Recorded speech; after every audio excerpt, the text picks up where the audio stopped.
I am recording this video right after my last one where I looked at Modern Classics. You can see the Spoon Civic peeking out. I'm going to keep it like that for the rest of the video. And I'm recording this video right after, and it is the next mix of car culture, the final mix of 2023 Hot Wheels Off-Road. It's hitting stores. It's been hitting stores for a week or so now. There's the UPC, which is doesn't want to zoom in. There you go. Yeah, this is the final mix. This video is probably going to be up on Christmas, so Merry Christmas, Happy Holidays. If it's not up on Christmas, this is going to be a very awkward bit. This is the final mix of car culture. Only 6 mixes of car culture this year. That is because the last 2 mixes of 2023, they're actually pushing into 2024 because stuff kind of got delayed thanks to supply chain issues and delays and whatever, and the last couple of mixes of 2022 ended up bleeding into 2023, and that was a whole mess. But we're going to take a look at this newest mix that's been out for a little bit now, but yeah, and we're going to go out of order because I want to end with a certain model. Actually, the model I want to end with is number 1 of 5. But we're going to start with number 4 of 5 here, the Big Air Bel Air. And this is actually a premium debut. First time it is being released with a metal base, which is pretty cool. So we are going to take a look at it. So, like I said, first time with the metal base. This model came out in 2020. It was in the main line. It's gotten several versions. It's gotten multiple store exclusive releases. I think it's been a Zamac. It's been a GameStop model that most people didn't get because that was the year where they were sending people individual cars and tampered with cases. That was 2020, late 2020. That happened. It was a Kroger release in 2021. It's got just a ton of releases, 5 packs, everything. And we have it here in premium now. Actually, a cleaner deco. It's not like a crazy racing livery. It's just like a very basic kind of teal with a white top, very era appropriate, very much of like a stock Bel Air. It's got the gray kind of 8-hole rail rider. It has, and this thing, the unique quirk with this model is that they're able to do like different like pieces here. So you can see there's a chrome piece for like the bumper, the lights, and there's like a jerry can in the back there. And they could do that because they didn't actually do a window piece in here. So in the main line, instead of doing like a window piece, they did like another little insert piece for all this stuff. And then you have the interior, which has a spare in there, which is the off-road kind of star wheel because this was a basic model. So yeah. And you have the interior there, which is teal. You have the exhaust peeking out right here. The exhaust is actually metal. The exhaust is metal, I think. Yeah. And it looks pretty good.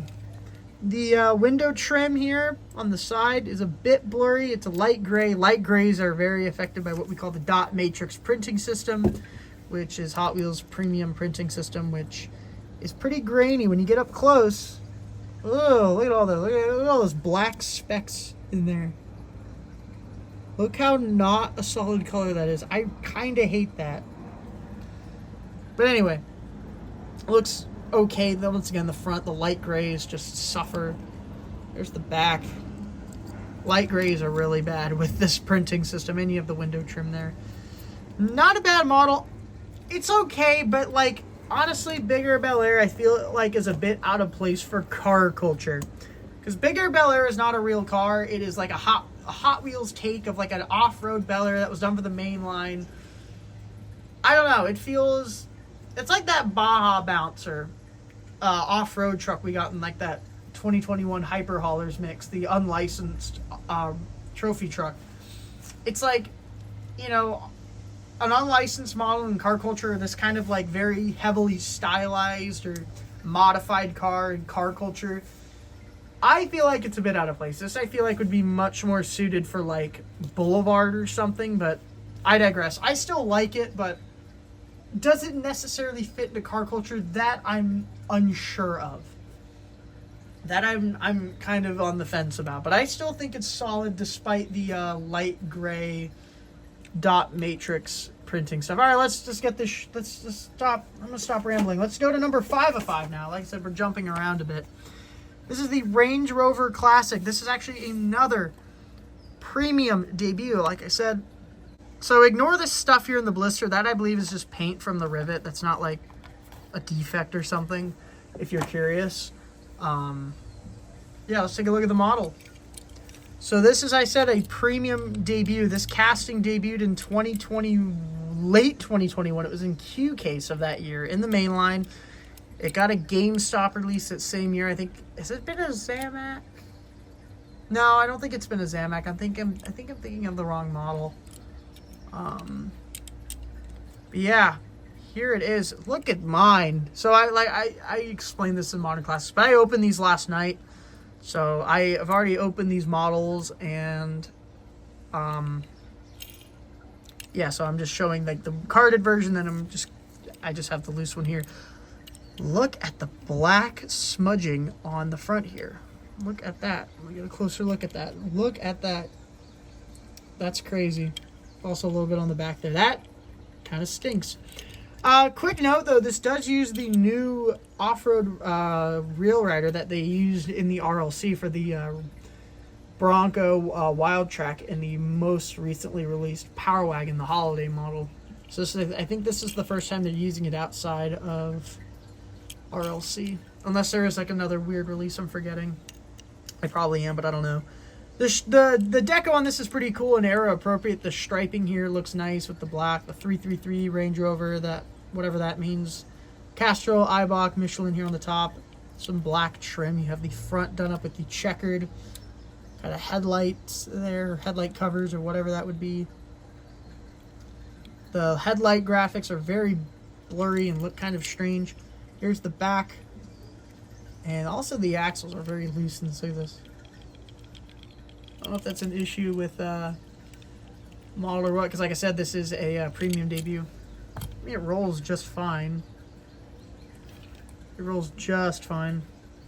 No issue, but yeah, not a bad model. I think the deco's nice on this. I do have a bit of a quality issue on mine, but in terms of like, I guess like deco and style, I think this one is actually pretty nice. All right. The next one is, we'll do number, I don't even know what number this is. I think this is number 3 of 5, though. Should be number 3 of 5, yes.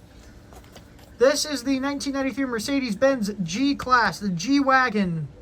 This debuted in 2019. It was in Fast and Furious, and then it got a few other releases, and yeah. Little quirk about this, but this rear piece is actually removable. In fact, the first edition of this casting did not have the rear cover, so it just, you can take it off if you really don't like it. I don't know why you'd take it off. This does have the 8-hole Real Rider here in black with the chrome lip, which looks nice. It is an IWC livery. Team support here. Once again, this line's very blurry, but you have the IWC. Schaffhausen? Is that how you say it? I don't know. This is like a watch company. That's what IWC is, and they've done multiple models with Hot Wheels, specifically Mercedes. They've done the Mercedes, like the 300 SL. They did the, there was another one they did in Team Transport last year. The big Pilot on the bed cover. You have the front. Oh, TV static, man. It kills me. Mercedes logo on the spare tire cover, and then you have the taillights. This one's actually pretty cool. I do like this version of the G-Wagon. Looks nice. Looks very nice, actually. Just saying. And honestly, in person with the human eyes, this gray is actually much lighter than on camera. Or not lighter, it's much darker on in person than on camera. But, yeah, it actually looks really nice in person. All right, next one is not the new model. It's number 2 of 5. The 2018 Toyota 4Runner finally gets a non-Boulevard release. This is the first version of this casting I have, because before this point, it has just been released in Boulevard. And here it is. So it debuted, I think it was 2020, was it 2021? I think it was 2021. I think it was the last mix of Boulevard in 2021. It was in white. Was it 20? No, I don't think it was. It was 2021 for sure.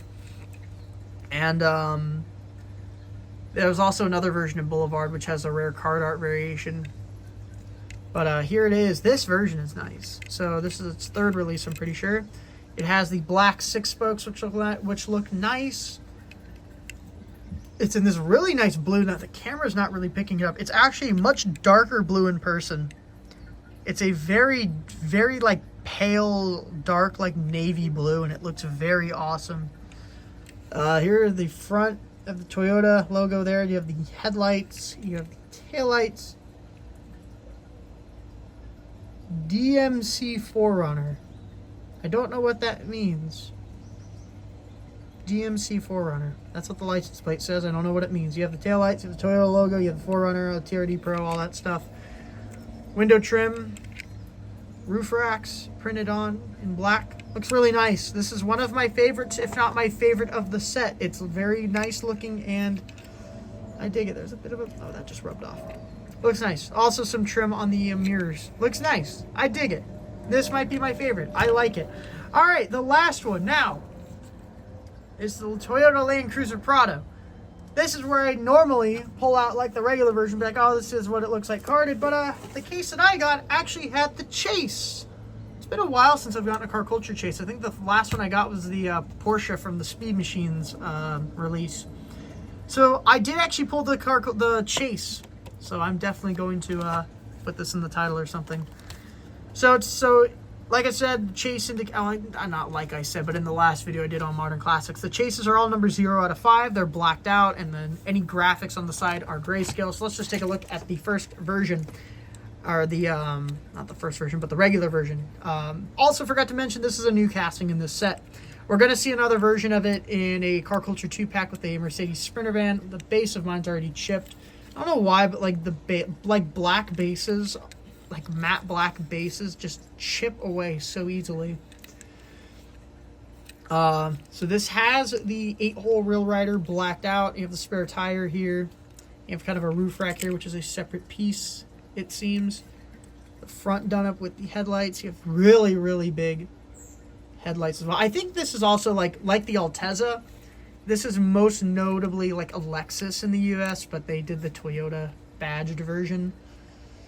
I don't know what the Lexus version is called. I don't really care enough. There's the lights up in the right. I really should have like looked it up like for the Modern Classics video and for this one, like what the Lexus equivalent of this is, but I don't know, but it is the 2005 Toyota Land Cruiser Prado. I don't know what the Lexus equivalent is. Someone could correct me in the comments. I am not going to... I just don't remember. Alright, so I actually did end up looking up what the US equivalent, or not really US equivalent, but the Lexus equivalent of this model is, and it is the Lexus GX 470. That is what this is called in Lexus form, aka what I think we're all used to in the US. Because obviously, and then you can even see this is right-hand drive, so this would be like an imported version, probably Japanese equivalent of the Lexus. So I just thought I'd throw that in. I did that with the Altezza in the last video, where at the end I looked up what the Lexus equivalent of the Altezza was, and I looked up what the Lexus equivalent of the Prado was. So on with the video. It has this cool kind of striping pattern. It's like a light blue to like, it's like different shades of blue striping, and it looks pretty nice. I like this casting. You have the taillights there. Looks good. The chase is very similar. The only differences are that it's black and it has, instead of blue striping, it's gray striping. So I guess there's your comparison.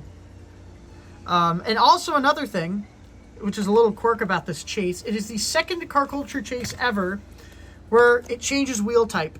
So typically the chase will just be like the normal model, but like blacked out. So like the wheels would just be these, but blacked out. But they actually changed the wheels. So instead of the 8-hole, it's actually the 5 spokes, which I think look awesome on this model. I think the 5 spokes are awesome. And I wish they did this for the upcoming Mitsubishi Pajero Supercharger run. I wish they would have done like the 5 spoke on like an off-road tire instead of the really ugly wagon wheel 6 spoke that they're using, which is disappointing. But I like the chase. I'm not opening this. I'm keeping this carded, and it's going to be hung on my wall.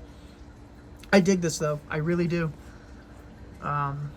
Yeah, like I said, it changed wheel type. So instead of having the 8-hole, it has the 5-spoke. Only the second chase to do this. The first one was the Jay Leno Countach, which is my favorite car culture chase that they have done so far. I love it, and I have that one as well.